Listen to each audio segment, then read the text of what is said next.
శ్రీకైవల్యపదంబు చేరుటకునై చింతించదన్ లోకరక్షైకారంభకు భక్తపాలన కళా సంరంభకున్ దానవోద్రేకస్తంభకు కేళీలోల విలస దృగ్యాల సంభూతనానాకంజాత భవాండకుంభకు మహానంద అంగనాడింభకున్.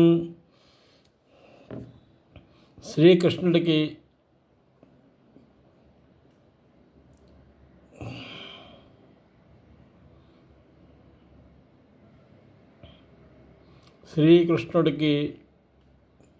మొదట శ్రీకృష్ణ పరమాత్మకి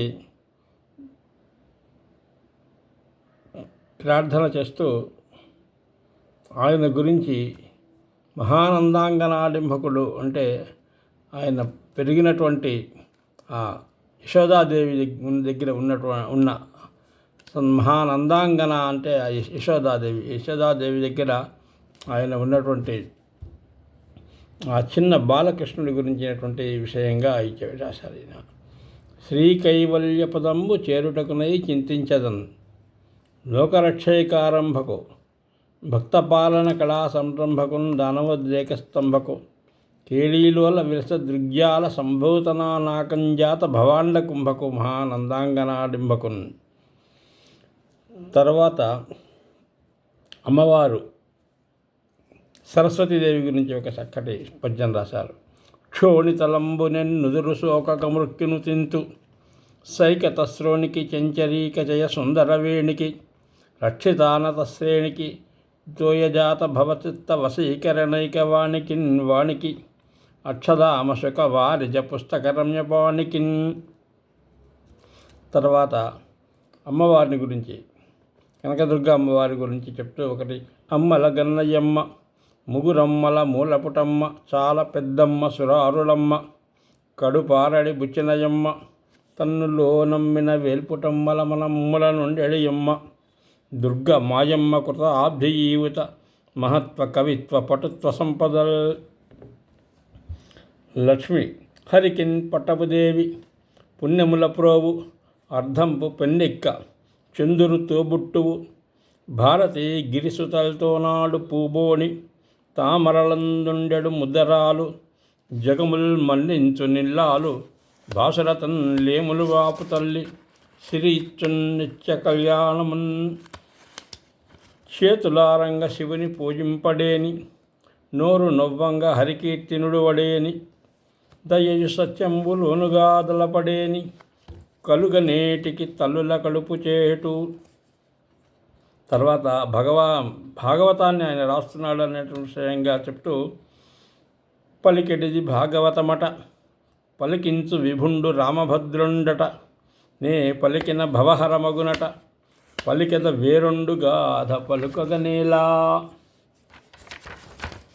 ఈ విధంగా ఇది అయిపోయినాక భాగవతం యొక్క మొదలు భాగవతం ఎంత అందంగా ఉంటుంది అనేటువంటి విషయంలో లలిత స్కంధము కృష్ణ మూలము శుకాలాపాభిరామంబు మంజులతా శోభితమున్ సువర్ణ సమనస్సు జ్ఞేయమున్ సుందరోజ్వల వృత్తంబు మహాఫలంబు విమల వ్యాసాల పాలంబునై విలయున్ భాగవతాఖ్య కల్పతరువుర్విన్ సద్విజశ్రేయమై. భాగవతాన్ని కల్పతరువుతో పోలుస్తూ ఇది ఒక వృక్షానికి ఏ విధంగా అయితే ఒక స్కంధము ఒక మూలము ఆ తర్వాత చెట్టు కొమ్మలు ఆ కొట్లం వాటి మీద ఉన్నటువంటి పక్షులు అవన్నీ కూడా ఉన్నటువంటి ఒక వృక్షం ఎలా ఉంటుందో భాగవతంలో కూడా ఆ విధంగా ఎన్నో గొప్ప విషయాలని ఆయన చెప్తున్నాడు.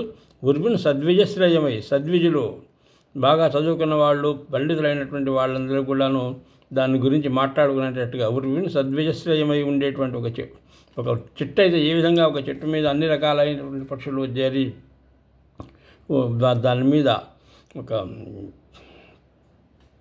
క్షేమంగా ఉంటాయి అనుకుంటాయి. ఆ విధంగా ఈ భాగవతాన్ని చదవటం మూలంగా భాగవతాన్ని వినటం మూలంగా కానీ భాగవతాన్ని చదవటం వినటం మూలంగా పారాయణం చేయటం మూలంగా మానవులు ఎంతో గొప్ప స్థితికి వెళ్తారు అనేటువంటి ఎంతో ప్రశాంతంగా ఉంటారు అనేసి అసలు వ్యాసుడు ఈ భాగవతాన్ని చెప్పడానికి కారణం ఏమిటంటే ఒకసారి ఆయన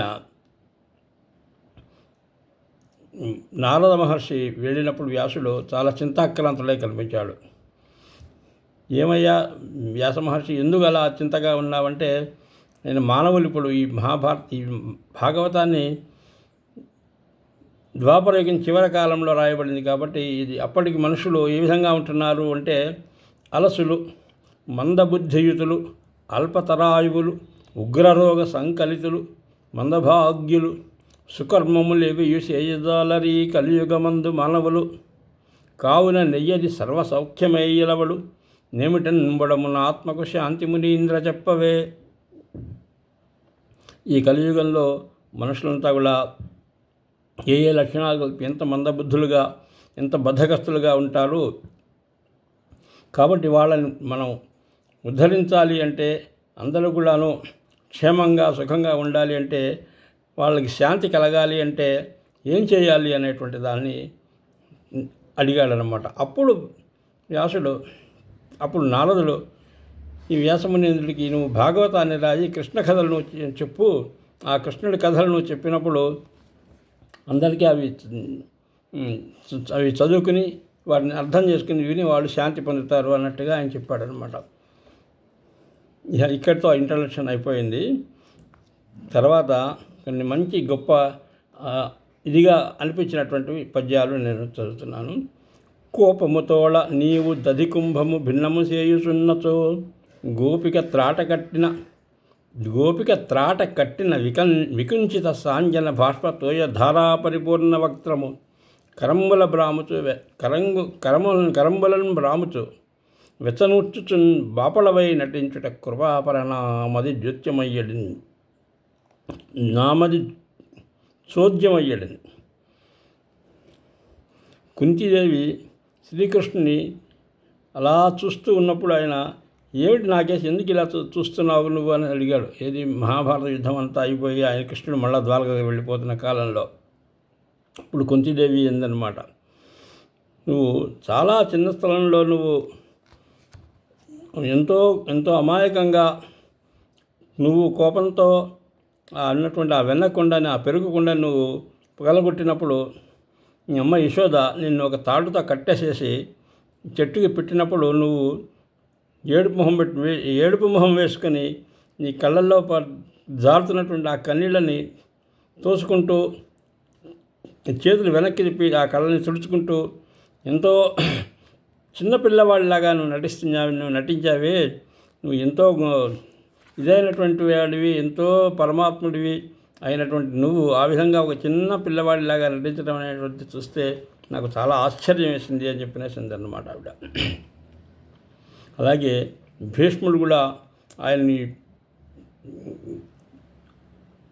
కీర్తిస్తూ ఇంకొక పద్యం, శ్రీకృష్ణ యదుభూషణ నరసఖ శృంగార రత్నాకర లోకద్రోహి నరేంద్ర వంశదహన లోకేశ్వర దేవతానేక బ్రాహ్మణ గోగణార్తిహరణ నిర్వాణ సంధాయక నీకున్మృక్యద దృంపవే భవలతల నిత్య అనుకంపానసి.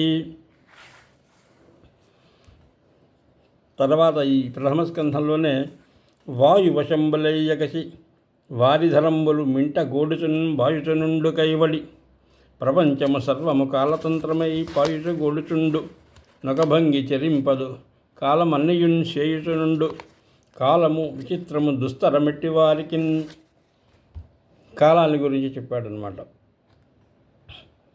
కాలాన్ని అతిక్రమించి ఎవరు ఏమీ చేయలేరు. కాలం ఎంతటి వారిని కూడాను కాలము అది నడిపించేటువంటి దారిలో వెళ్ళవలసిందే, మనం కూడా ఆ దారిలో వెళ్ళవలసిందే తప్పిస్తే కాలం మన వల్ల కాలం ఏమీ మారదు అని. వాయువశంబలయ్యకసి వారిధరంబులు అంటే మేఘాలు ఆకాశంలో ఒకసారి అలా కొన్ని కలుస్తూ ఉంటాయి, మళ్ళా కొన్ని విడిపోతూ ఉంటాయి, కొన్ని పైకి రకరకాలుగా అవి తిరుగుతూ ఉంటాయి అన్నమాట. వాటిని ఏ విధంగా మనం వాటిని నియంత్రించలేని పరిస్థితి ఉంటుంది. అలా ఒక సూర్యుండు సమస్త జీవులకు తానొక్కొక్కడై త్రోచు పోలిక, ఏ దేవుడు సర్వకాలము మహాలీలన్ నిజోత్పన్న జన్య కదంబంబులు హృత్సరోరుహంబులను నానా విధానున రూపకుడై యొప్పుచుండు నట్టి హరినే ప్రార్థించు శుద్ధుండనై. దేహము నిత్యముగాదని మోహము తెగగోసి సిద్ధ మునివర్తనుడై గేహము విలువడు నలుండు ఉత్సాహంతో చెందు ముక్తి సంపదనగా. అరవిందాక్ష పదారవింద మకరందాసక్తులయ్యున్న సత్పురుష శ్రేష్ఠుల వృత్తముల్ వినక దుర్బుద్ధిని విలంబించి దుర్నర వార్తాకథన ప్రపంచముల్ కన్నప్రాప్తముల్ చేసి వాసరముల్ వ్యర్థత దృప్పుచుండజనది సంసారమోహంబునన్. ఈ సంసారంలో పడిపోయి ఆ శ్రీకృష్ణ పరమాత్మని కానీ ఆ దేవదేవుణ్ణి గురించి ఏమీ అనుకోకుండా ఏమీ తెలుసుకోకుండా అసలు ఆ ఇదిలోకే వెళ్లకుండా ఎంతసేపు మామూలు ప్రపంచానికి సంబంధించినటువంటి వార్తలు వింటూ చదువుతూ ఉండేటువంటి వ్యర్థంగా వాసరములు వ్యర్థత ద్రబ్బుచుండ. ఈ ద్రబ్బుచుండ అనేటువంటి రాయలసీమ ప్రాంతంలో వాడు కృష్ణుడు ఆయన పోతున్న ఆ ప్రాంతం వాడు అవటం మూలంగా ఆ ద్రబ్బుచుండ అని అంటే వెళ్ళదీయడం అనే అర్థం అన్నమాట. సంసార మోహంబులం. ద్వితీయ స్కంధంలో కొన్ని ముఖ్యమైన ఒక గొప్ప పద్యంగా నాకు అనిపించినటువంటిది ఒకటి. పరుడై ఈశ్వరుడై మహామహిముడై ప్రాదుర్భవస్థాన సంహరణ క్రీడనుడై త్రిశక్తియుతుడై అంతర్గత జ్యోతి అయి పరమేష్టి ప్రముఖామలాధిపులకున్ ప్రాపింపరాకుండు దుస్తర మార్గంబున తేజరిల్లు హరికిన్ తత్వార్థినై మృక్కదన్. తత్వాన్ని తెలుసుకోవటాన్ని గురించి ఎవరిని ప్రార్థించాలి అంటే ఆ ఈశ్వరుడు, ఆ మహామహిముడైనటువంటి ఈశ్వరుణ్ణి.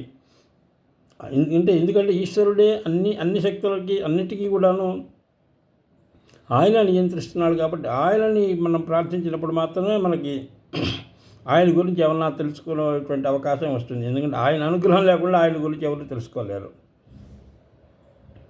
లలిత విలోల నిర్మల జల ప్రతిబింబిత పూర్ణచంద్ర మండలము తదంబుచాలన విళంబన హేతువునందియున్ వియత్తలంబున గంపమందన విధంబన సర్వ శరీర ధర్మములు కలిగి రమించు నీసునకు కల్గగనేరవు కర్మబంధములు.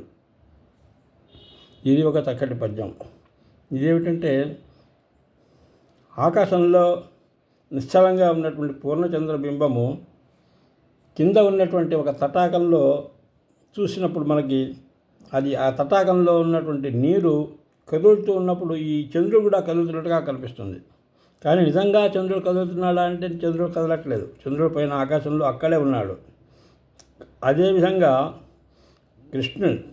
పరమాత్మ శ్రీకృష్ణుడి రూపంలో కృష్ణ రూపంలో ఉండి మన అందరితో కలిసి తిరుగుతున్నట్టుగా కనిపించినా కూడా మనందరికీ ఉండేటువంటి కర్మబంధాలు ఆయనకి ఉండవు అని శశి ఇందులో చెప్తున్నాడు అన్నమాట. చాలా అందమైనటువంటి ఒక అందమైనటువంటి పద్యం ఇది. ఎందుకంటే దాన్ని ఏమంటారు వలస ఆ సమాసం ఒకటి చాలా చక్కటి సమాసంలో దాన్ని వాడాడు. అలాగే చతుర్థ స్కంధంలో కూడా ఒకటి పురుషుండు నిద్రపో కలల పొందిన ఆత్మ సుఖైక హేతువై వరగిన రాజభృత్య జన భావగుణంబులు సంప్రబోధమందరయగ మిథ్యయిన గతి ఆంతర్బాహ్య గుణ ప్రబోధముల్ పరువడి గనకుండు జనపాలనశీలన నిత్యఖేళన. మనకి స్వప్నంలో అంటే మనకి 3 అవస్థలు ఉన్నాయి. జాగ్రత్త అవస్థ అంటే మెలకువగా ఉండేటువంటి కాలము, సుషుప్తి పూర్తిగా నిద్ర ఏమీ తెలియని నిద్రాస్థితిలో ఉన్నటువంటి కాలము, ఈ 2 కాకుండా మధ్యలో స్వప్నం అనేటువంటిది. ఈ స్వప్నం కూడా నిజానికి అది ఆ స్వప్నావస్థలో మనం ఉండి ఆ కళని మనం కంటున్నంతసేపు కూడా అది చాలా పూర్తిగా నిజంగానే కనిపిస్తుంది. ఆ కళలో వచ్చినటువంటి ఆయన ఒకసారి ఒక కళలో రాజుగాను కనిపించవచ్చు, భృత్యుడిగాను కనిపించవచ్చు. ఏ రకంగా ఎలా కల్పించైనా కూడా అదంతా కూడా ఒకసారి ఆ స్వప్నంలో నుంచి బయటకు వచ్చాక పూర్తిగా మిథ్య అయినట్టుగా అది స్వప్న స్థితిలో ఆ విధంగా ఉంటుంది. ప్రబోధములు పొరవడి గానకుండు. ఆ తర్వాత ఒకసారి మెలకు వచ్చాక ఇవేమీ లేవు. సో ఆ స్వప్నంలో నువ్వు అనుభవించేటువంటి సుఖాన్ని కానీ, సంతోషాన్ని కానీ, ఆనందాన్ని, దుఃఖాన్ని కానీ, భయం కానీ ఇవన్నీ కూడా నిజంగా అక్కడ లేవు. నేను స్వప్నంలో ఉన్నంతకాలమే అది నిన్ను బాధిస్తుంది. అదేవిధంగా మనం కూడా ఒక రకమైనటువంటి వేదాంత ధోరణితో ఇదంతా మాయా అనేటువంటి విషయం తెలుసుకోకుండా ఉంటే మనం ఈ ప్రపంచంలో జరుగుతున్నదంతా కూడా మనకు కూడా చాలా